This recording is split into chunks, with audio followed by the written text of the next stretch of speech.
It is the best of times. It is the worst of times. Mr. Speaker, in this PC government's tale of two Albertas, the Premier jets around the world in first class, while Alberta families must make do with less.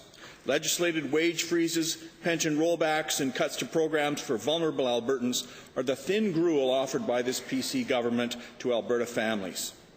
Why does the Premier expect Alberta families to make sacrifice after sacrifice while she and her friends live high on the hog at the taxpayers' expense?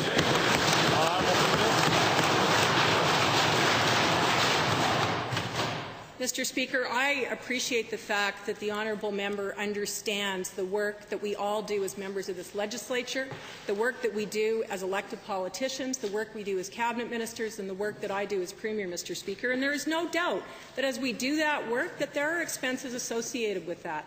One of the things that has been troubling to me, and I said it to Albertans, and I've written today to the Auditor General on this, and I'm quite happy to table that letter, Mr. Speaker, is to say we must take a look at how those expenses are costed and what they are. It's why I went out and said to Albertans that I took responsibility and I apologize for something that I wish hadn't happened, Mr. Speaker. Honourable Leader, first supplemental. Thank you very much, Mr. Speaker. The one thing I don't understand is the Premier's double standard. Why won't this Premier recognize that her exorbitant use of public funds for travel, excessive security, use of government aircraft, and staff severances is an unfair and unjust contrast to frozen wages and reduced pensions for public employees in our province?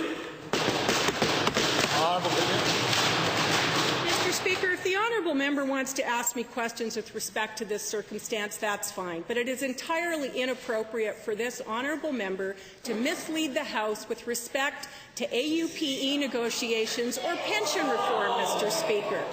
It is not appropriate to suggest for any reason that the great work that our Minister of Finance and President of Treasury Board has done with respect to pension reform will not be helpful to public servants in the future. And let's remember, Mr. Speaker, as we saw last week, that our better offer to AUPE involved wage increases for 4 years, Mr. Speaker. Point of order from Mr. Strathcona has been noted at 2:16. Final supplemental, Honourable Leader. Thank you very much, Mr. Speaker. Well, 0 plus 0 plus 0 doesn't add up to an increase every year, Mr. Speaker.